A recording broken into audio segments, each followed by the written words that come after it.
네, 안녕하십니까 여러분. 토목시공기술사 인생상굴입니다. 오늘 주제 같은 경우는 자, 기술사 이 정도 답안이 써질 때 합격해 라는 주제로 제가 한번 말씀을 나눠보도록 하겠습니다. 일단 제가 답안을 쓰는 연습을 하라고는 했는데 과연 내가 어느 정도의 답안이 써질 때 이 시험에 합격할 수 있는지는 굉장히 이제 궁금하실 수가 있겠는데요. 제가 합격했을 당시에 이제 답안을 한번 공개를 해보도록 하겠습니다. 자, 이 부분은 이제 준설과 케이스에 대한 부분을 제가 문제와 이제 답을 쓴 내용이 되겠는데요. 보시면은 개요적인 부분을 적고, 다음에 준설에 대해서 어떤 키워드로 문제를 풀어갈 것인지를 결정을 했습니다. 그러면 보시면은 두 번째 대제목에는 기후 변화로 인한 문제 발생의 메커니즘과 이제 어김없이 등장하는 도시카가 들어가겠죠.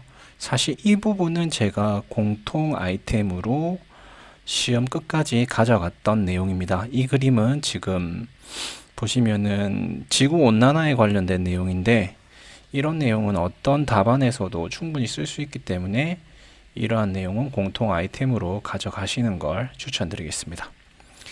그리고 세 번째 대제목으로 보시면은 뭐 기후 변화로 인한 항만 지역의 문제점이라고 썼고 이 부분도 제가 사실은 자주 사용한 그 공통 아이템적인 부분이 되겠습니다. 이 그림 보이시죠? 네. 그리고 연안 항만 지역의 피해 방지 대책, 그리고 준설선의 종류와 뭐 준설선 선정 시 고려 사항 뭐 이렇게까지도 이제 기타적인 부분으로 다 써줬었는데 다음에 여기에 제가 보시면은 답안을 쓸 때 대제목을 끄집어내려고 대제목의 키워드만 지금 앞으로 빼놓은 게 혹시 보이시는가요? 자, 여기 보시면 개라고 해놓은 거는 개요고 뒤에가 이제 조사입니다.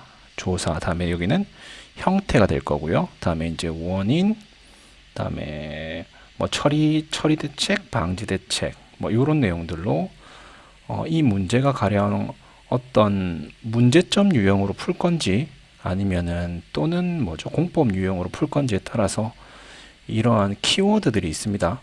이런 키워드들을 머릿속에 넣고 답안을 써 나가시면 굉장히 수월하게 답안을 쓰실 수가 있으세요. 자, 그러면 다음 문제도 한번 볼게요. 보시면 어김없이 제가 답안을 쓰기 전에 키워드를 이렇게 적어 놓습니다. 이것도 보시면은 원리, 뭐 방지 대책, 처리 대책, 개요, 뭐 조사 이런 내용인데 보시면은 개요를 쓰고 다음에 이거는 제가 댐의 기초 처리라는 문제에서 대제목을 어떻게 쓰는지 그리고 보시면은 어김없이 이제 도식화하는 게 이제 보이실 수가 있고요.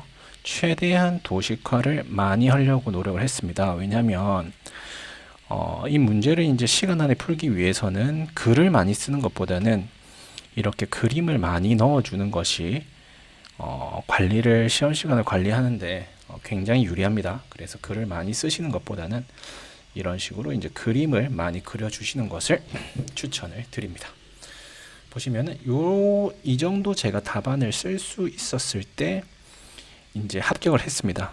사실 보시면은 2023년 7월 16일에도 제가 이거를 썼었는데 이때는 이미 제가 아마 1차 시험을 합격을 했었을 겁니다. 합격했었는데도 이후에 이 전체적인 서브노트를 완성하기 위해서 면접도 대비할 겸 해서 끝까지 썼던 경험이 있습니다. 네, 보시면은 어김없이 그림과 대제목 그리고 보십시오. 앞에서 제가 썼던 이건 앞에 썼던 그림인데 다시 또 이쪽에서 공통 아이템으로 쓰고 있습니다. 사실 이 부분이 굉장히 중요합니다, 여러분.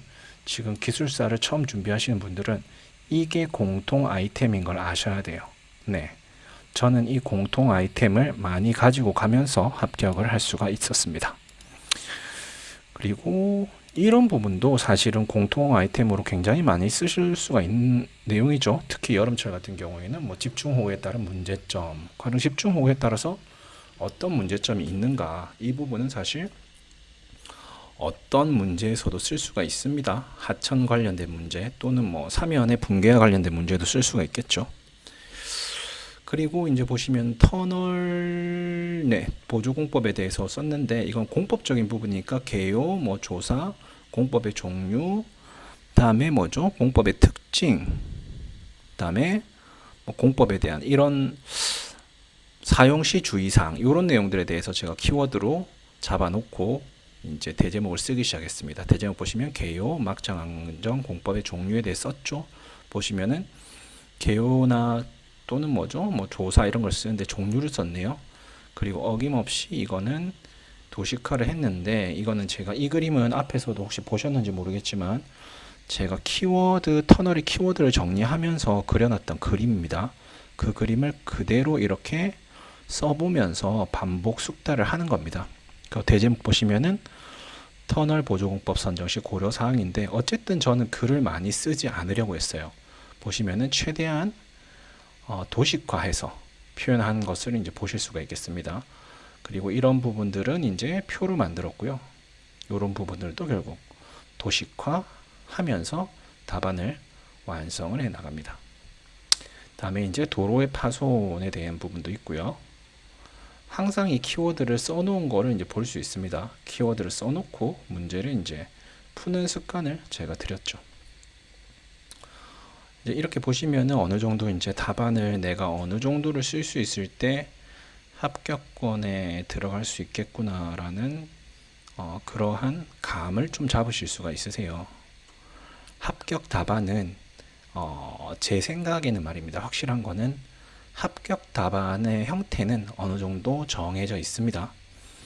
그 형태라는 거는 보면은 답안의 대제목이 유형이 있어요. 그러니까 보시면 개요가 있고 말뚝의 종류가 있고요. 그죠?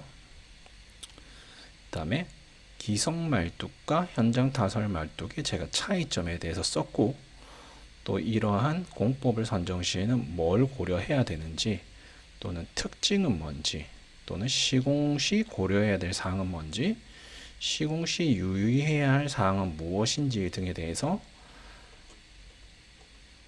순서대로 이러한 대제목을 쓰실 수가 있어야지 합격 답안을 쓰실 수가 있다라고 제가 감히 말씀을 드릴 수가 있겠습니다.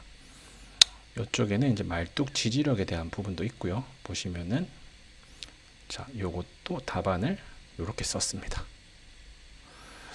그리고 많이 물어보시는 게 과연 이게 필체가 어느 정도 돼야 되냐라는 말씀을 하시는데 제가 그렇게 필체가 좋은 편은 아닙니다. 지금 뭐 보시다시피 조금 글자가 날리는 면도 있고요. 그래서 제 기준에서는 어느 정도 이게 글을 알아볼 수 있을 정도만 되면 크게 필체는 중요하지 않다라는 부분이 되겠고요.